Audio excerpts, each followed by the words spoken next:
வணக்கம். இன்று நாம் பார்க்க போவது அமெரிக்காவை வெகு நெடுகாலமாக தொடர்த்தி கொண்டிருக்கும் ஒரு நபர், ஜெஃப்ரி எப்ஸ்டைன். அவர் யார், என்ன செய்தார், யாரெல்லாம் அவரோட தொடர்பு கொண்டார்கள், ஏன் அவரை பற்றி இன்னும் பேசிக் கொண்டிருக்கிறார்கள், ட்ரம்ப் ஏன் அவருடைய ஆவணங்களை புதுவெளியில் வைக்க மாட்டேன் என்கிறார் போன்ற பல்வேறு கேள்விகள் நமக்கு இருக்கின்றன. அவரை போன்ற அருவருக்கத்தக்க குற்றவாளிகள் எப்படி உருவாகிறார்கள், ஏன் அமெரிக்கா அவர்களுக்கு இன்னும் சாதகமாக இயங்குகிறது போன்ற கேள்விகள் எனக்கு இருக்கின்றன. இதை பற்றி உரையாட தினேஷ் ஒப்புக்கொண்டுள்ளார். வணக்கம் தினேஷ். இது கொஞ்சம் சென்சிட்டிவான, கொஞ்சம் நான் அதிகமா படிக்காத இதை படிக்க எனக்கு ரொம்ப அயற்சியா இருந்தது. எனக்கு ஒரு பெண் குழந்தையும் இருக்கிறதுனாலையும் சரி, மற்ற இந்த மாதிரி எல்லாம் பண்றாங்களாங்கிறதுனாலையும் சரி, நான் இதை ரொம்ப அதிகமா ஆழமா போய் நான் படிக்கல. நீங்களும் அந்த மாதிரி தான் தெரியும், நம்ம ஏற்கனவே பேசினோம். இந்த பேட்டிக்காக நம்ம தயார் பண்ணிட்டு இருக்கோம். இந்த எப்ஸ்டீன்கிறவர் யாரு, இந்த வழக்கோட பின்னணி என்ன, கொஞ்சம் சுருக்கமா ஒரு பின்னணியை சொல்லிடுங்க.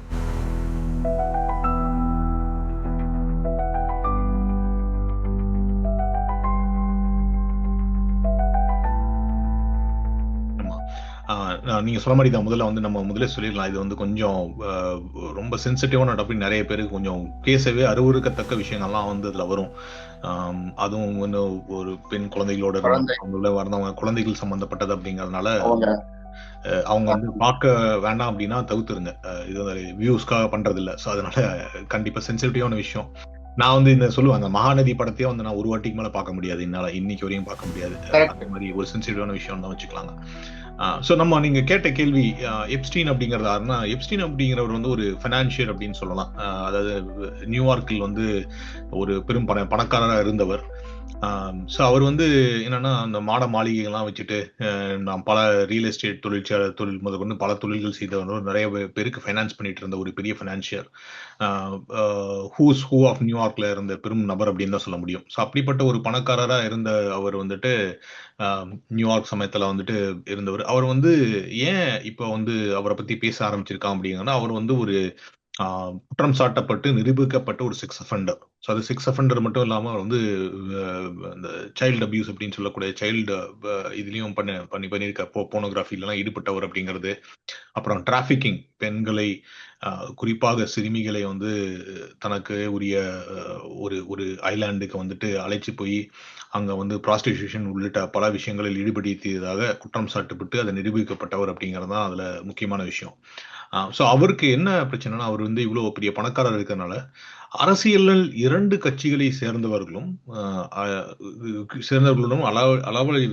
ரொம்ப வந்து ஃப்ரெண்ட்ஷிப்பா இருந்தவர். அவர் டெமோக்ராட்டிக் பார்ட்டிக்கும் சரி, குடியரசுக் கட்சிக்கும் சரி, ரெண்டு பேரும் ரொம்ப நெருக்கமாக இருந்தவர்.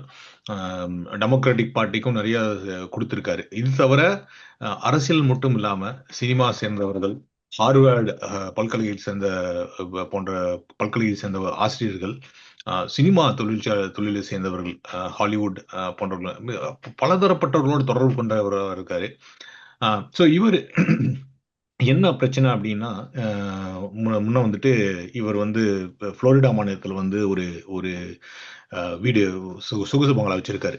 அங்க இருக்கிற ஒரு ஒரு ஒரு அப்பா தன்னுடைய மகள் வந்து இது மாதிரி $300 கொடுத்து அவரை வந்து வீட்டுக்கு கூட்டு போய் ஒரு மசாஜ் கொடுக்கறதுக்காக ஈடுபடுத்தினார் அப்படிங்கறதுல இருந்து ஆரம்பிச்சிச்சு இந்த கேஸ். ஒரு சாதாரண விஷயமா ஒரு $300 மசாஜ் கொடுக்குற ஒரு அண்டர் ஏஜ் பொண்ணு கூட்டிட்டு போயிருக்காரு அப்படின்னு. ஸோ அப்புறம் அந்த வழக்கு பதிவு செய்ய அவர் ரொம்ப போராடினாரு. அது பதிவு செஞ்சும் பிறகு அதுக்கப்புறம் இவங்க போய் ரெய்டு பண்றப்பதான் வந்துட்டு இவர் இது வந்து ஒரு சாதாரண விஷயம், இதை விட வந்து இவர் ஒரு தீவை வச்சு நடத்திட்டு இருக்காரு, அந்த தீவுகளுக்கு வந்து இங்கிருந்து ஆட்களை கொண்டு போய் சேர்த்து, அதாவது பெரும்பாலும் சிறுமிகளை, பெண்களை அங்க கொண்டு போய் வச்சுட்டு இங்கிருந்து பணக்காரர்களை வந்து அந்த தீவுக்கு அழைத்து போய் அவர்களை உல்லாசமாக இருப்பதற்காக ஒரு தீவை உருவாக்கியிருக்காரு அப்படிங்கறதா இது.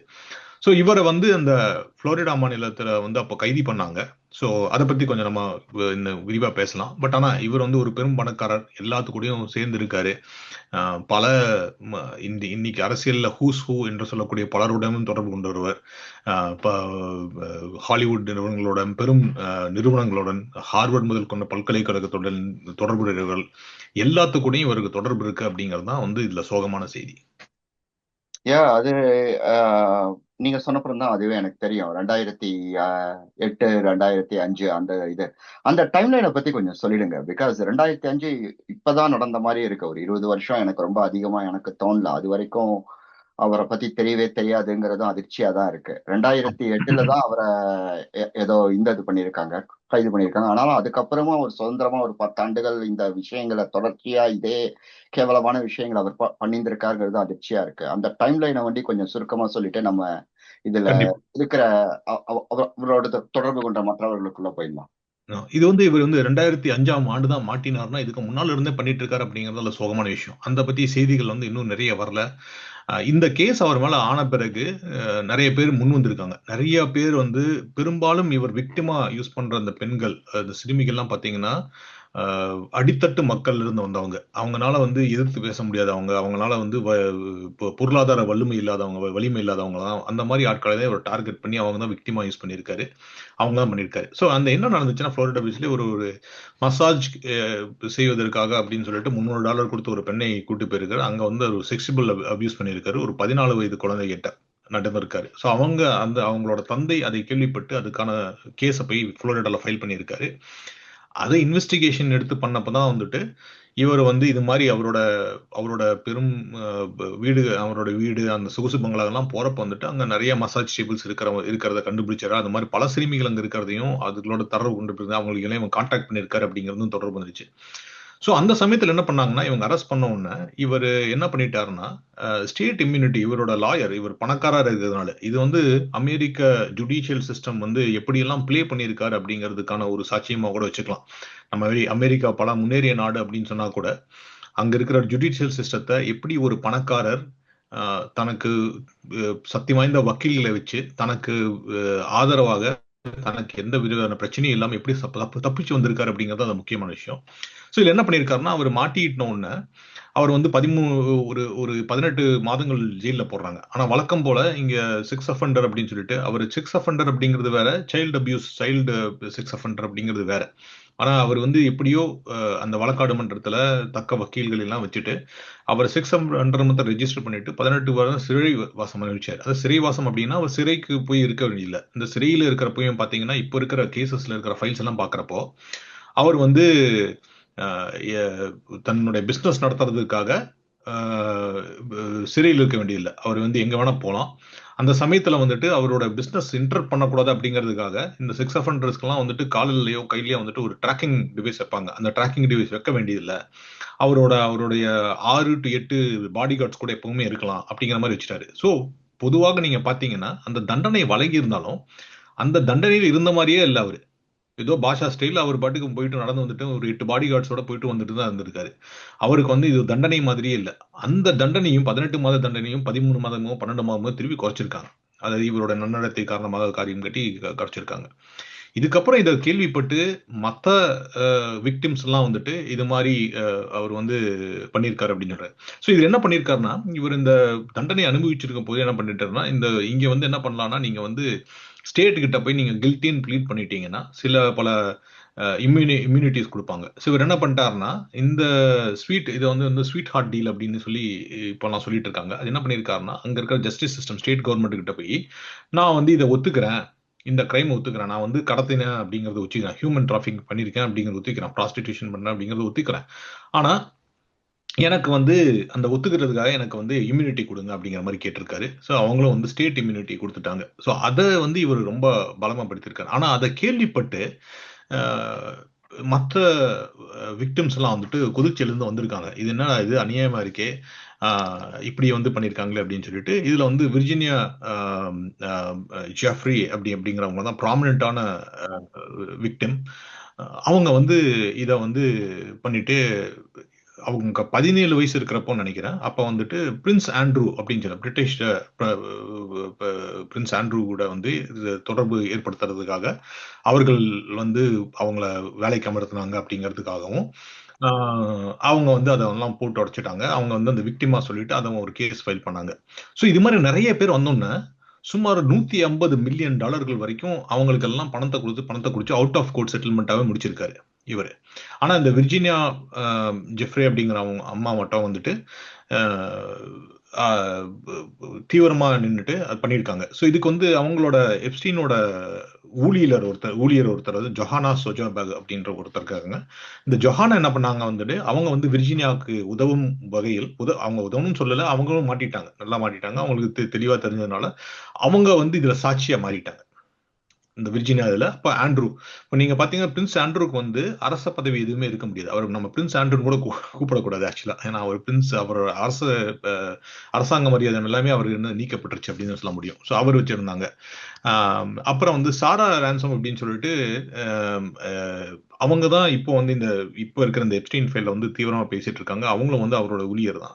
அவங்க என்ன சொல்றாங்க, இந்த மாதிரி இவர் இந்த பல ஆம், ஆஹ், பெருந்தலைகளோட எல்லாம் தொடர்புல பெண்களை தொடர்பு கொடுத்திருக்கப்ப அதெல்லாம் வந்து டேப்பா எடுத்து வச்சிருக்காரு, அதை டேப் பண்ணி வச்சிருக்காரு. அந்த டேப்ஸ் எல்லாம் இன்னும் இருக்கும் அப்படின்னு அவங்க ஒரு இது கிளப்பி விட்டாங்க. ஸோ இது தவிர வந்துட்டு சுமார் ஒரு 15ல இருந்து 20 தெரியப்பட்ட விக்டிம்ஸ் பக்கம் வந்து இந்த எப்ஸ்டீன் மேட்டர்ல வந்து சொல்லியிருக்காங்க. இவங்க வந்து நாங்க விக்டிம் ஆக்கப்பட்டிருக்கோம், எங்களை வந்து மசாஜுக்குன்னு கூப்பிடுவாங்க, அப்புறம் இந்த ஐலாண்டு கூட்டு போவாங்க, நாங்க பணம் கொடுக்குறோம், மசாஜுக்குன்னு கூட்டு போய் செக்ஷுவல் ஆக்டிவிட்டிஸ்ல ஈடுபடுத்துவாங்க அப்படின்லாம் பண்ணிட்டு இருக்காங்க. ஸோ இதுல வந்து இதுல தண்டனை பெற்றவர் பாத்தீங்கன்னா ஜெஃப்ரி எப்ஸ்டீன் மாத்திரம், அவருக்கு மாத்திரம் தண்டனை கொடுத்தாங்க. அவர் ஜெயில இருந்தாரு. இதுல பெரும் பிரச்சனை என்ன ஆச்சுன்னா, அவர் ஜெயில இருக்கிறப்போ தூக்கிலிட்டு தற்கொலை செய்து கொண்டார் அப்படிங்கிறது தான் கேஸ். அப்போ ஸோ அது அந்த அவர் தூக்கிலிட்டு தூக்கு மாட்டி தற்கொலை செய்து கொண்டார் அப்படிங்கிறது இந்த கேஸ் pretty much. ஏன்னா நீங்க பிரதம பெர்பிச்சேட்டர் வந்து இறந்துட்டாருன்னா அந்த கேஸே டிராப் பண்ணிடுவாங்க. ஸோ அந்த மாதிரி தான் இப்போ ஆயிருக்கு. பட் ஆனா இங்க வந்து எப்ஸ்டீனோட பார்ட்னர்னு ஒருத்தர் இருக்காரு, ஜில்லெஸ்டைன் மேக்ஸ்வெல் அப்படின்னு சொல்லிட்டு. அவருக்கு வந்து இப்போ 20 வருஷம் ஃபெடரல் பிரிசன்ல இருக்காரு. ஆனா அவரும் வந்துட்டு அவர் வந்து எனக்கு கன்விக்ஷன் கொடுங்க அப்படின்னு சொல்லிட்டு அவரே இறந்துட்டார் அப்படின்றலாம் கேட்டுட்டு இருக்காரு. ஆனா இப்போதையும் அவர் ஜெயில தான் இருக்காரு. அது தவிர வந்து மாடலிங் ஏஜென்சி நடத்தினவங்க, அப்புறம் வந்து நடியா மக்கினோவா அப்படின்னு சொல்லிட்டு அவங்க வந்து அவங்களுக்கு வந்து இந்த எப்ஸ்டீன் இந்த 2008 நான் சொன்னல இந்த ஸ்டேட் இம்யூனிட்டி கேட்டாங்கன்னு சொல்லிட்டு அந்த இம்யூனிட்டி கொடுத்தோம்னா அவங்க அரெஸ்ட் பண்ணல. ஆனா அவங்க வந்து குற்றம் சாட்டப்பட்டவர் அப்படிங்கிறதோட வச்சிருக்காங்க. இது தவிர எப்ஸ்டீனோட இந்த ஜெட்டு ஓட்டினவங்க, அவங்க இவங்கன்னு சொல்லிட்டு நிறைய பேர் இதுல சம்மந்தப்படுத்தியிருக்காங்க.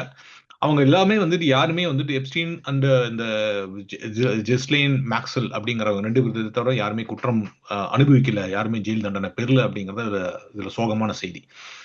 ஸோ இப்போ இது என்ன நடந்துச்சுன்னா, இவர் வந்து இந்த ஜெயில அடைக்கப்பட்டிருந்த சமயத்துல இந்த விஷயங்கள்லாம் பரவலான பிறகு அவர் வந்து அந்த சமயத்துல வந்துட்டு ஜெயில இருக்கும்போது தற்கொலை பண்ணிட்டார் அப்படிங்க. அந்த தற்கொலையிலையும் வந்துட்டு பல விஷயங்கள் இருக்கு. என்ன விஷயம்னா, அவர் அந்த தற்கொலை செய்துகிட்ட போது அந்த ஜெயில கேமராலாம் ஒர்க் பண்றேன் அப்படின்றாங்க.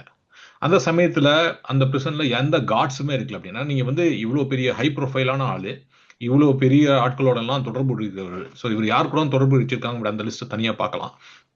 பட் ஆனா அப்படிப்பட்ட ஒரு ஹை ப்ரொஃபைலான ஆளு இவ்வளவு பேரு பெண்களை வந்து வாழ்க்கையில பாதிப்பை ஏற்படுத்துறவர் வந்துட்டு அவர் சிறையில இருக்கிறப்ப தனியா இருந்திருக்காரு, தனிமையில இருந்தாரு. அவரை சுத்தி எந்த கார்ட்ஸும் இருக்குல்ல, அந்த சமயத்துல எந்த கேமரா ஒர்க் பண்ணல அப்படின்னு சொல்றாங்க. ஸோ ஆக மொத்தம் வந்து அவர் தற்கொலை பண்ணிட்டார்.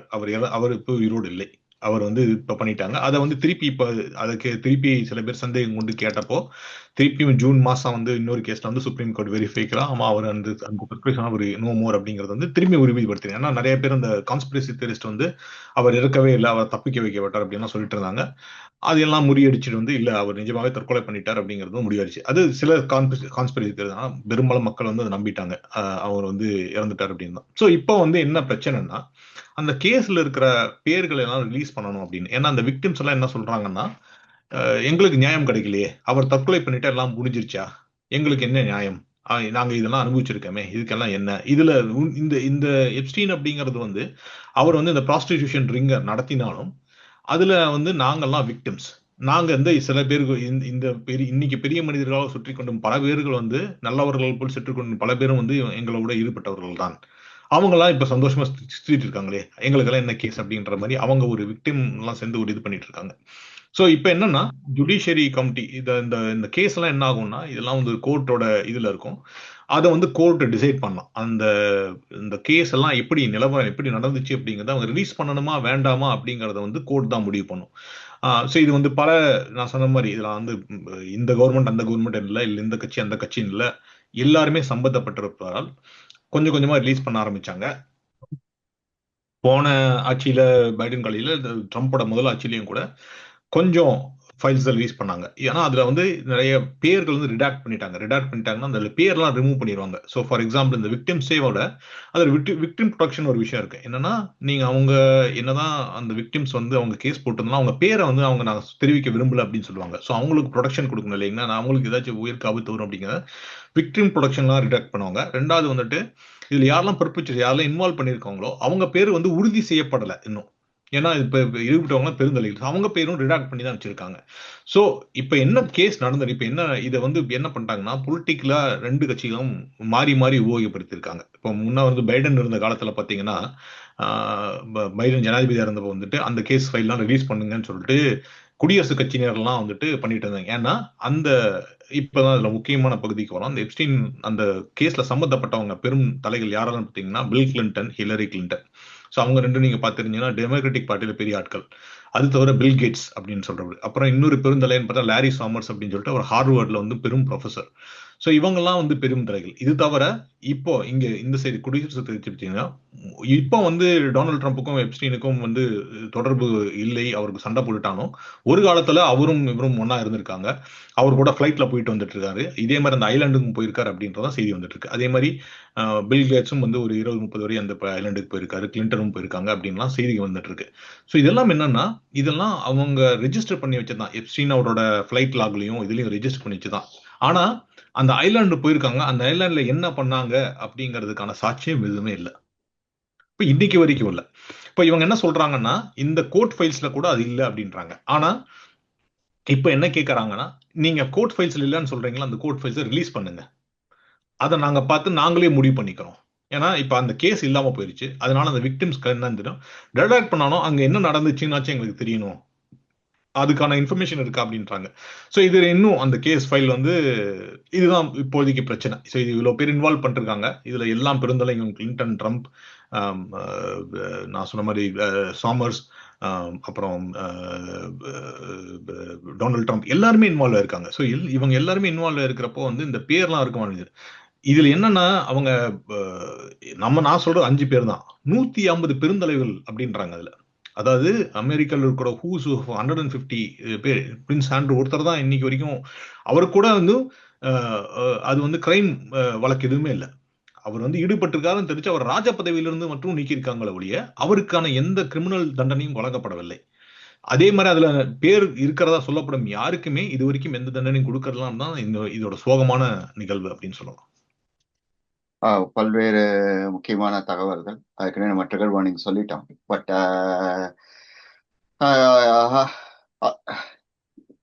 மூன்று விஷயம் எனக்கு தோணுது. முதல் விஷயம் வந்துட்டு பனமா பேப்பர்ஸா இருக்கட்டும், இல்ல இதுக்கு முன்னாடி வந்த ஜேஎஃப்கே யார் கொலை பண்ணாங்கன்னு இங்க ரிலீஸ் பண்ண பேப்பர்ஸா இருக்கட்டும், இது எதுவுமே ஆதார உண்மைக்குள்ள யாரு பண்ணாங்க, எதுக்காக பண்ணாங்க, உண்மையில இதுல இருக்கிற பவர் புரோக்கர்ஸ் இல்ல அந்த 1% சொல்லப்படுற மக்கள் யாருங்கிறதுக்குள்ள ரொம்ப ஆரம்பம் போகாது. பட் முதல் சிந்தனை வந்து என்னன்னா இந்த எப்ஸ்டீன் ஃபைல்கள் வந்துட்டு இதை வந்துட்டு முடிந்த வரைக்கும் அதை கொஞ்சமாவது வெளிச்சம் வாய்ச்சோன்னு நினைக்கிறேன்.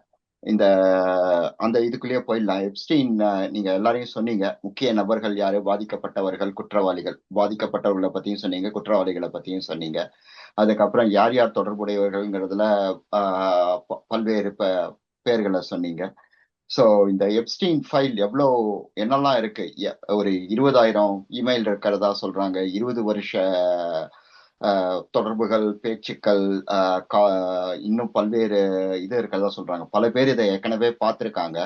அவங்க யாருமே எதுவுமே பெரிய அளவுல லீக்குன்னு சொல்ற இங்க வந்து நம்மளுக்கு செய்திகளை கொஞ்சம் கொஞ்சமா வெளியில அனுப்பிச்சாதான் அதுக்குள்ள சுவாரஸ்யம் கிடைக்குங்கிற மாதிரி நிருபர்கள்கிட்டையும் வெளியில வரல.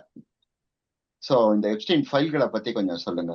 கண்டிப்பா. ஸோ இந்த எப்ஸ்டீன் ஃபைல் நான் சொன்ன மாதிரி வந்துட்டு ஏற்கனவே வந்து ரிலீஸ் பண்ணியிருக்காங்க. ஸோ ஆனால் நான் சொன்ன மாதிரி ரிடாக்ட் பண்ணியிருக்காங்க. சில ஃபைல்ஸ் மட்டும் தான் டீக்ளாசிஃபை. கிளாசிஃபைடு அப்படின்னு சொன்னீங்கன்னா அதை ரிலீஸ் பண்ண முடியாது. கவர்மெண்ட் வந்து ஜுடிஷியரி கவுண்டி. ஸோ அது டீக்ளாசிஃபை பண்ணோம்னா அதுக்கு வந்து பிரசிடென்ஷியல் ஸ்பெஷல் சிக்னேச்சர் போட்டு 2 பார்ட் ஆஃப் த காங்கிரஸும் பாஸ் பண்ணிட்டு இதை வந்து நாங்கள் டீக்ளேஸ் 2 ஹவுஸும் கையெழுத்து போட்ட பிறகு பிரசிடென்ட் அதில் ஒப்புதல் அடிச்சாருன்னா அந்த ஃபைல்ஸ்லாம் டீக்ளாசிஃபை பண்ணி வெளியில் கொடுவாங்க. ஸோ இது வரைக்கும் எவ்வளோ ரிலீஸ் ஆயிருக்குன்னா சுமார் 33,000 பக்கங்கள் இருக்கிற டாக்குமெண்ட்ஸை வந்துட்டு பேம் பாண்டி இப்போ தற்போதைய செக்ரட்டரி வந்து பிப்ரவரி 2025 ரிலீஸ் பண்ணாங்க. அதாவது ட்ரம்ப் எக்ஸிக்யூட்டிவ் ஆர்டர் வந்த முதல் எக்ஸிக்யூட்டிவ் ஆர்டர்ல பேம் பாண்டி அப்படிங்கிறவங்க போட்ட முதல் கையெழுத்துல வந்து அந்த 33,000 பக்கங்களும், அது தவிர ஒரு 20,000 நீங்க சொன்ன மாதிரி 20,000 டாக்குமெண்ட்ஸ் ரிலீஸ் பண்ணியிருக்காங்க. ஸோ ஆனால் இந்த 20,000 டாக்குமெண்ட்ஸ்லையும் 35,000 ஃபைலையும் படிச்சு பார்த்தவங்க வந்து அதுல இன்னும் வந்து இன்ஃபர்மேஷன்ஸ் எல்லாம் கிடைக்கல, ஃபிளைட் ஸ்லாக்ஸ் எல்லாம் மிஸ் ஆகுது, அது தவிர வந்துட்டு நிறைய அந்த டிஸ்பொசிஷன் அந்த கோர்ட்டில் நடந்த சம்பவங்கள்லாம் எதுவும் இல்லை அப்படின்னாங்க. ஆனால் அந்த கோர்ட்டில் நடந்த சம்பவங்கள்லாம் கொடுக்கறதுக்கு அதுக்கு ஒரு ஸ்பெஷல் பெர்மிஷன் வரும், ஹவுஸ் ஜுடிஷியல் கமிட்டி. ஏன்னா நீங்க கோர்ட்டில் நீங்க வந்து ஒரு குற்றவாளியும் ஒரு விக்டிம் வர்றப்ப வந்துட்டு அவங்க சில நிறைய விஷயங்களை பகிர்ந்துக்குவாங்க. அதை வந்து அவங்க எப்படி கிளாசிஃபை பண்ண முடியும், எப்படி டீகிளாசிஃபை பண்ண முடியும் அப்படிங்கிறது ஒரு பெரிய விஷயம், சட்ட சிக்கல் எல்லாம் இருந்துச்சு. அதெல்லாம் தாண்டி நான் சொன்ன மாதிரி 2 ஹவுஸும் ஒத்துக்கிட்டு இப்ப ஒரு பிரசிடென்ட்டும் ஒத்துட்டாருன்னா கொடுத்துடலாம். ஸோ இதுல என்ன ஒரு பிரச்சனை இருந்துச்சு, இதை வந்து ஒரு பொலிட்டிக்கல் ஒரு டாக்டிக்கா யூஸ் பண்ணிட்டு இருந்தாங்க 2 பார்ட்டியும். ஸோ நான் சொன்ன மாதிரி பைடன் இருக்கிறப்போ அதை ஏன் நீங்க ரிலீஸ் பண்ண மாட்டீங்கன்னா உங்களோட நண்பர்கள் மாட்டிப்பாங்களா அப்படின்னு கேட்டுட்டு இருந்தாங்க. இப்போ வந்து அதே வந்து ட்ரம்ப்புக்கு வந்து இந்த எதிர்கட்சி கேட்கறாங்க, நீ ஏன் கொடுக்க மாட்டீங்கன்னா, ஏன் உங்க பேரும் அதுல இருக்கிறதுனால நீங்க பயந்துக்கிறீங்களா அப்படின்னு கேட்டாங்க. ஸோ இதெல்லாம் இந்த பேக் அண்ட் ஃபோர்த் நடந்து கடைசியில வந்துட்டு இந்த கடந்த வாரம் வந்துட்டு இந்த ட்ரம்ப் இருந்துட்டு நான் வந்து இதுல முழுசா கொடுக்கறதுக்கு நான் வந்து சம்மதிக்கிறேன் அப்படின்ட்டாரு. ஸோ அட்லீஸ்ட் என்னன்னா இதுல என்ன என்ன வரும் அப்படின்னு நான் எதிர்பார்க்கறேன், இல்ல எல்லாரும் மத்தவங்க என்ன எதிர்பார்க்கறாங்கன்னா, இந்த வீடுகள்ல நான் சொன்ன மாதிரி இவர் வந்து பல உல்லாச சொகுசு பங்களா வச்சிருக்காங்க, மயாமில வச்சிருக்காங்க. நான் சொல்ற மாதிரி இந்த ஐலாண்ட் ஃபிடோஃபைல் ஐலாண்டுன்னு சொல்லுவாங்க, அந்த ஐலாண்டை பத்தி சொல்லுவோம், அதை பத்தி இன்னொரு நாள் பேசலாம். பட் அந்த ஐலாண்ட்ல நடந்த சம்பவங்கள், யாரெல்லாம் இன்வால்வ் இருக்காங்க, அவரோட எப்சினோட வளையத்துக்குள்ள இருக்கிற இதுக்கு உதவன இந்த டிராபிகிங் ஒரு சுமார் 150 பேரோட பேர்கள், அவங்க எல்லாம் எப்படி எல்லாம் உதவுவாங்க, என்னெல்லாம் உதவுவாங்க அப்படிங்கிற விஷயங்கள்லாம் இருக்கும் அப்படின்றாங்க. ஆனா என்ன இருக்காதுன்னா, இந்த இண்டிவிஜுவல்ஸ் நான் சொல்ல இந்த குற்றம் சாட்டப்பட்ட நபர்கள், இந்த ஹை ப்ரொஃபைல் இருக்கிறவங்க வந்து அந்த ஐலாண்டுக்குள்ள போய் என்ன பண்ணாங்க அப்படிங்கிறதுக்கு வந்து எழுதி இருந்தாலும் அதுக்கான ஆதாரங்கள் வந்து அந்த ஃபைல் மட்டும்தான் இருக்க முடியும். ஸோ அதுக்கான ஆதாரங்கள், நேரடி ஆதாரங்கள், இப்போ நான் சொன்ன மாதிரி இப்போ இந்த இவங்க பண்றப்ப வந்துட்டு அவங்க வந்து அபியூஸ் பண்ணிட்டு இந்த பிரின்ஸ் ஆண்ட்ரூ விஷயத்துல வந்துட்டு பிரின்ஸ் ஆண்ட்ரூக்கு வந்து அவங்க பார்த்ததா ஒரு சாட்சியம் சொல்லியிருக்காங்க. ஸோ ஒரு நேரடி சாட்சியம் இருந்துச்சு. அதனாலதான் ஆனா பிரின்ஸ் ஆண்ட்ரூ கூட தொடர்பு இருக்குன்னு தான் சொல்லியிருக்காங்களே ஒழிய அவங்க என்ன பண்ணாங்க ஏது பண்ணாங்க அப்படின்றதுக்கு வந்து ரொம்ப கிராஃபிக்கான டீட்டெயிலாம் நான் போல. ஆனா என்ன பண்ணிருக்காங்க, ஏது பண்ணிருக்காங்க, எப்படியான அபியூஸ் எல்லாம் பண்ணாங்க அப்படிங்கிறதுக்கான சாட்சியம் எதுவுமே இல்லை. சோ அதுதான் இங்க வந்து இவங்களுக்கு அட்வான்டேஜா போகுது அப்படின்னு. இவங்க குற்றம் சாட்டப்பட்டவர்கள் வந்து அவங்கள வந்து கோர்ட் சொல்ற வரைக்கும் நம்ம தண்டனைக்குரியவர்கள் இல்ல நிஜமாவே குற்றவாளிகளா அப்படின்னு சொல்ல முடியாது. பட் ஆனா இவங்களுக்கு எல்லாத்துக்குமே இதுதான் பிரச்சனை. இந்த விஷயங்கள்லாம் வெளியில வந்தா கூட இதை எப்படி நம்ம நிரூபணம் செய்வது? இவங்க சொன்ன மாதிரி இந்த டேப்ஸ் ஏதாச்சும் இருக்குமா அப்படின்னு தெரியல. அந்த டேப்ஸ் இருக்கிறதுக்கான ஆதாரங்கள் ஏதாச்சும் இந்த ஃபைல்ல வந்துச்சுன்னா அது வேணா இந்த கேஸுக்கு ஒரு டர்னிங் பாயிண்டா இருக்கலாம். ஏன்னா இதுக்கு முன்னாடி நான் சொன்ன மாதிரியே வந்து அவங்க அந்த டேப்ஸ் இருக்கிறதா சொல்லியிருக்காங்க. ஆனா அந்த டேப்ஸ் இது வரைக்கும் வெளியே வந்ததே இல்லை. அப்படியெல்லாம் அந்த மாதிரி இருந்தாங்கன்னா அதுக்கான இது இருக்கும், தேவை இருக்கும். ஆனா இப்போதைக்கு என்ன நான் நினைக்கிறேன்னா, இந்த ஃபைல்ஸ் எல்லாம் கூட இந்த டீகிளாசிஃபை பண்ண பிறகு கூட நிறைய பேரோட சாட்சியங்கள் இருக்கும், இந்த விக்டிம்ஸோட சாட்சியம் இருக்கும், என்ன பண்ணாங்க அப்படின்னு கூட சொல்லக்கூடிய விஷயங்கள்லாம் வரும். ஆனா அதெல்லாம் உண்மையான்னு தெரியல. ஏன்னா இங்க வந்து இன்னொரு விஷயம் வந்துட்டு, இதை நான் சொன்னா சில பேருக்கு கோபம் வரலாம், இன்னும் இங்க வந்து இந்த ஃப்ரிவலஸ் லா ஷூட்ஸ் அப்படிம்பாங்க. ஸோ அதை ஒரு பணக்காரன் மாட்டிக்கிட்டான்னா அவன் மேல வந்து நிறைய கேசஸ் போட்டு அவனை வந்து அந்த பணத்துக்காக சில பேர் பண்ணக்கூடியவங்க இருப்பாங்க. இவங்கெல்லாம் அப்படி பண்ணாங்கன்னு தயவு செய்து நான் சொல்றேன் நினைச்சுக்காதீங்க. பட் அப்படியும் பண்ணுவாங்க. ஸோ அவங்கள பாதுகாக்கவும் அவங்க கிட்ட இருந்து பாதுகாக்கவும் கோர்ட் சில நடவடிக்கை எடுக்க வேண்டியிருக்கும். ஸோ அதுதான் அவங்களுக்கு வந்து அட்வான்டேஜா போகுது. இது நிஜமாவே இதுல வந்து யாராவது ஒருத்தர் தப்பு செய்திருந்தாலும் அவங்களுக்கு என்ன அட்வான்டேஜ்னா, அந்த விஷயங்களுக்கான சாட்சியங்கள், நேரடி சாட்சியங்கள் கிடைக்கும் வரை அவர்கள் குற்றவாளியாக நிரூபிக்க முடியாது. அதுக்கப்புறம் கோர்ட்டோட லாங் ப்ராசஸ் இருக்கு. ஸோ இதெல்லாம் தெரிஞ்சுதான் ஏதோ இதெல்லாம் கையில மாட்ட போகுது அப்படின்னு தெரிஞ்சுதான் அவர் தற்கொலை பண்ணிட்டாரா, இல்ல அவரோட உண்மையான செல்ஃப் கான்சியஸ் அவரை குத்தி காட்டி நம்ம தப்பு பண்ணிட்டோம் அப்படின்னு உணர்ந்து தற்கொலை பண்ணிட்டாரான்னு தெரியல. ஸோ அதுதான் இந்த ஃபைல்ஸ் எல்லாம் வரப்போகுது. டிசம்பர் மாதம் முடிவுக்குள், அது டிசம்பர் மத்திய 15-20ஆம் தேதிக்குள்ளார இந்த ஃபைல்ஸ் எல்லாம் ரிலீஸ் பண்ணணும், அதுவும் சர்ச்சபிள் ஃபைல்ஸா ரிலீஸ் பண்ணணும் அப்படின்னு. அதாவது நீங்க தேடக்கூடிய சாத்தியக்கூறுகள் இருக்கிற ஃபைல்ஸா அதை ரிலீஸ் பண்ணணும் அப்படின்னு தான் இன்னைக்கு சைன் பண்ணியிருக்காரு. அது சைன் பண்ணி போயிடுச்சு. பட் ஆனா அந்த ஃபைல்ஸ் எல்லாம் வந்துச்சுன்னா அதுல எந்த மாதிரி இன்ஃபர்மேஷன் கிடைக்கும் அப்படின்னு இன்னும் தெளிவா தெரியல.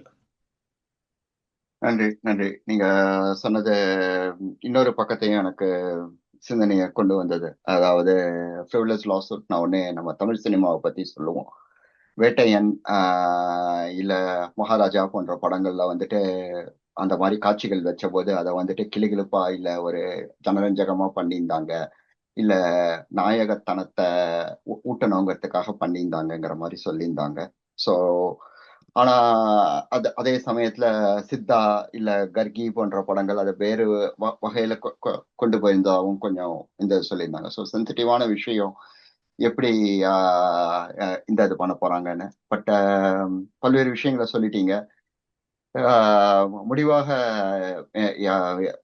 எப்ஸ்டீன் இன்னும் எந்த கட்சிங்கிறதுல எனக்கு இன்னும் கொஞ்சம் சிக்கல் இருக்கு. ஆனா இந்த மாதிரி பணக்காரர்களுக்கு கட்சிங்கிறது எதுவுமே கிடையாது. அவங்களுக்கு தெரிஞ்ச ஒரே இது கட்சி வந்து சொத்து கட்சி, பணத்து கட்சி. ஸோ பணத்துக்காக என்ன வேணா பண்ணக்கூடியவர்கள் அப்படின்னு நினைக்கிறேன். அது உண்மையா இதாங்கிறதுக்குள்ள போலாம். அதுக்கப்புறமா இனிமே என்ன நடக்க போறது அடுத்து இந்த மாதிரி ஒரு இப்போ இங்க இங்க எங்கேயாவது இந்த மாதிரி விஷயங்கள் நடந்தா அதை வந்து தடுக்கிறதுக்கு அமெரிக்கால நிஜமாவே சட்டங்கள் இருக்கா? உங்க பார்வையில அதாவது ஏழ்மைங்கிறது இன்னும் நம்ம பல்வேறு படங்கள்ல பார்த்துட்டு இருக்கோம். ஃப்ளோரிடா ப்ராஜெக்ட் போன்ற படங்கள் ஆஸ்கர்லாம் வின் பண்ணுது. ஆஸ்கர்ல வின் பண்ற பெரும்பாலான படங்கள் இந்த மாதிரி சமூக சிக்கல்களை நேரடியா காமிக்கிற படங்கள் தான். ஆனாலும் அவங்களே இந்த மாதிரி ஹாலிவுட் மக்களே பல பேர் இன்னொரு பக்கம் அங்க போயிட்டு இந்த விஷயங்களை பண்ணிட்டு இருந்திருக்காங்க. ஸோ முக்கியமா இனிமே என்ன நடக்க போறது? எப்ஸ்டீனோட கட்சி, உங்க இறுதியான எண்ணங்கள். எக்ஸ்ட்ரா நீங்க சொன்ன மாதிரி வந்து அவர் வந்து இந்த இது கட்சி அப்படின்னு சொல்லிட்டு ஒரு கட்சியை மாத்திரம் குத்த முடியாது. நான் நீங்க சொன்ன மாதிரி பணக்காரர்கள் அப்படின்ற இது பணம் இருக்கிறதெல்லாம் சேர்ந்திருக்காங்க. இப்போ இதுல வந்து நான் திருப்பி ஒரு டெவில் சர்டிபிகேட்டை ப்ளே பண்ணீங்கன்னா, இப்போ கிளின்டன் எடுத்துக்கிட்டீங்கன்னா, பில் கேட்ஸ் எடுத்துட்டீங்கன்னா, இல்லை டொனால்ட் ட்ரம்ப் எடுத்துட்டீங்கன்னா கூட இவங்க எல்லாருமே வந்துட்டு ஒரு பில்லியனர்ஸா இருந்தவங்க. அதாவது 2000க்கு முன்னால இருந்தே இவங்க எல்லாம் பில்லியனர்ஸா பெரும் பணக்காரர்களாக இருந்தவங்க. கிளின்டன்ஸ் அந்த அளவுக்கு பணக்காரங்க இருந்தாலும் அவங்களோட பிரசிடென்சி முடிஞ்ச பிறகு அவரோட புஸ்தகம் விஸ்தும் அவரும் பெரிய லெவல்ல பணக்காரா இருந்தவர். ஸோ அதனால வந்து இது மாதிரி பணக்காரர்கள் இருக்கிறப்போ அவங்களுக்கு வந்து ஒரு உல்லாச பயணமாகவும் எங்கேயோ போயிருப்பாங்க. ஸோ இப்போ வந்து அவங்க உல்லாச பயணமா அங்கே போயிருந்திருக்கிறப்போ இல்லை அவங்க கூட பேசுறப்போ அவங்க பண்ற குற்றத்துக்கெல்லாம் இவங்க எப்படி காரணமாக முடியும் அப்படின்னு. ஸோ இப்போ நீங்க பார்த்தீங்க கிளின்டன் ஆகட்டும், பில் கேட்ஸ் ஆகட்டும், ட்ரம்ப் ஆகட்டும் வந்துட்டு நான் அவங்க கூட போயிருந்தோம், நாங்கள் பேசிட்டு இருந்தோம். ஆனா ஒரு நண்பராக என் கூட பேசிட்டு இருந்தார். அவர் பண்ற இந்த மாதிரி கிரைம்ஸ் எல்லாம் எனக்கு சம்பந்தம் இல்லை அப்படிங்கிற மாதிரி சொல்றாங்க. ஸோ அதை பெனிஃபிட் ஆஃப் டவுட் கொடுத்தா இப்போ கோர்ட் ஹேண்டில் பண்ணிட்டு இருக்கு. ஸோ இது வந்து ஒரு பக்கம் தள்ளி வச்சிடலாம். இவங்க வந்து இவங்க மேல எதுவுமே நடக்க போறதில்லை அப்படிங்கறத ஓரளவுக்கு நான் உறுதியாக தான் இருக்கேன். இப்போ ஏன்னா இந்த கேஸ்லாம் இவ்வளோ ஃபைல்ஸ் வந்திருக்கு. நான் சொன்ன மாதிரி 33,000 பேஜஸ் வந்திருக்கு, 20,000 டாக்குமெண்ட்ஸ் ரிலீஸ் ஆயிருக்கு. எதுவுமே ப்ரூஃப் இல்லை இது வரைக்கும். ஸோ ஹீசே இவர் அப்படிங்கிறதா, அவர் சொன்னது இவர் சொன்னது அப்படின்னு சொன்னாங்க. இப்போ ஃபார் எக்ஸாம்பிள் வந்து பில் கேட்ஸே வந்துட்டு இவ்வளோ 37 முறை அவர் சந்திச்சிருக்கார். கிளின்டன் வந்து 20 முறை அந்த ஐலாண்டுக்கு போயிருக்காரு அப்படின்னாலும் கூட அந்த ஐலாண்டுக்கு போய் ஏன்னா அவர் யார் கூட ஏதாச்சும் தொடர்பு கொண்டிருக்காரு அப்படின்னா அப்படிலாம் எதுவுமே இல்லை. ஸோ ஒரு பணக்காரர்கள் வந்து இப்போ நீங்க யாட்ச் வச்சிருந்தீங்கன்னா அவங்க போய் அந்த யாட்ச்ல போய் இருப்பீங்க, அவங்க கூட பேசுவீங்க. ஸோ இது ஒரு சகஜமான விஷயமா பார்க்கப்படுது. இதுல எனக்கு முக்கியமா என்ன படுதுன்னா, இப்படிப்பட்ட ஒரு குற்றவாளி இவ்வளவு நாள் தப்பிச்சுட்டு இன்னும் கூட அந்த வழக்காடு நீங்க சொன்ன மாதிரி 2005 நடந்தாலும் இப்ப 20 வருஷம் ஆயிடுச்சு. 20 வருஷமா இந்த விஷயம் நடந்துட்டு இருக்குன்னா அது வந்து ஒரு ஜுடிஷியரி சிஸ்டத்துல இருக்க ஒரு பெரிய ஓட்டை அப்படின்னு தான் பார்க்கணும்.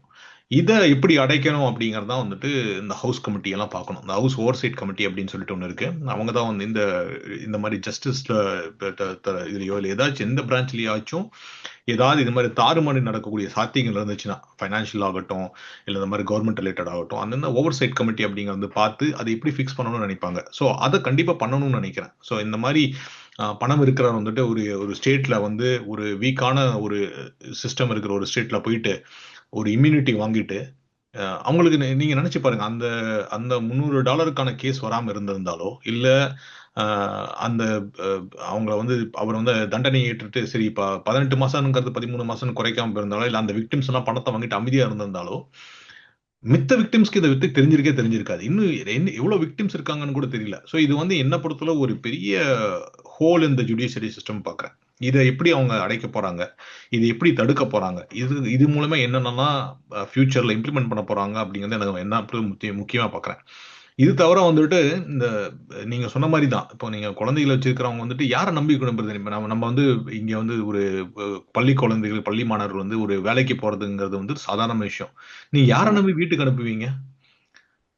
அது வந்து ஒரு ஒரு நடுத்தர வர்க்க அப்பாவுக்கும், அம்மாவுக்கும் அந்த கேள்வி இன்னும் தொடர்ச்சியா இருந்துட்டு தான் இருக்கு. இப்ப நீங்க வந்து ஒரு வேலைக்கு அனுப்புறீங்க, ஒரு தோட்ட வேலைக்கு அனுப்புறீங்க, இல்ல ஒரு பூல் கிளீனிங்க்கு அனுப்புறீங்க. இந்த மாரி இடத்துலலாம் இப்படியெல்லாம் நடந்துச்சுன்னா, உங்க குழந்தைகளுக்கு என்ன பாதுகாப்பு அப்படிங்கிற கேள்விய வந்துட்டு அரசாங்கம் பதில் சொல்லி ஆகணும். எது எந்த அரசாங்கமா இருந்தாலும் சரி, எந்த கட்சியா இருந்தாலும் சரி. இது வந்து ஒரு ஜுடிஷியலோட பெரும் கடமையா நான் பார்க்குறேன். நான் வந்து இந்த ஓவர்சைட் கமிட்டி மேல பெரும் நம்பிக்கை என்னன்னா, இதற்கான ஷரத்துக்கள் என்னென்னலாம் இதெல்லாம் பாதுகாப்பு மேம்படுத்தணும். யாரெல்லாம் அரெஸ்ட் பண்ணணும். இது கட்சி பாகுபாடே இருக்கக்கூடாது. If he has been a perpetrator அவன புடிச்சு ஜெயில்ல போடுங்க. முடிஞ்சா தூக்குல மாட்டுங்க அப்படிங்கிறது தான் என்னோட நிலைப்பாடு. ஆனா அதுக்கான வேகமும், உத்வேகமும் 20 வருஷம் கழிச்சு இன்னும் இந்த கேஸ் நடந்துட்டு இருக்கு. இன்னும் இத ஊற போட்டுட்டு இருக்காங்க அப்படிங்கிறது வந்து அ கொஞ்சம் கஷ்டமா இருந்தாலும், அதுல வரும் அப்படிங்கிற ஒரு சின்ன நம்பிக்கையும் எனக்கு இருக்கு. நன்றி, நன்றி. நன்றி தினேஷ். ரொம்ப சென்சிட்டிவான டாபிக். அதை ரொம்ப ரெஸ்பான்சிபிளா, ரொம்ப அதே சமயம் ஒரு ரிஃப்ளெக்டிவாகவும் நீங்க இந்த சொன்னதுக்கு நன்றி.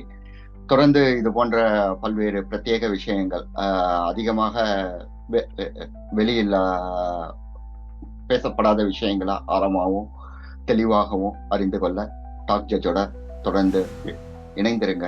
இதுல வந்துட்டு உங்களுக்கு நாங்க தவற விட்ட சில விஷயங்கள் இருந்தா கருத்து பெட்டியில பகிருங்க. நன்றி, வணக்கம். நன்றி பாபா.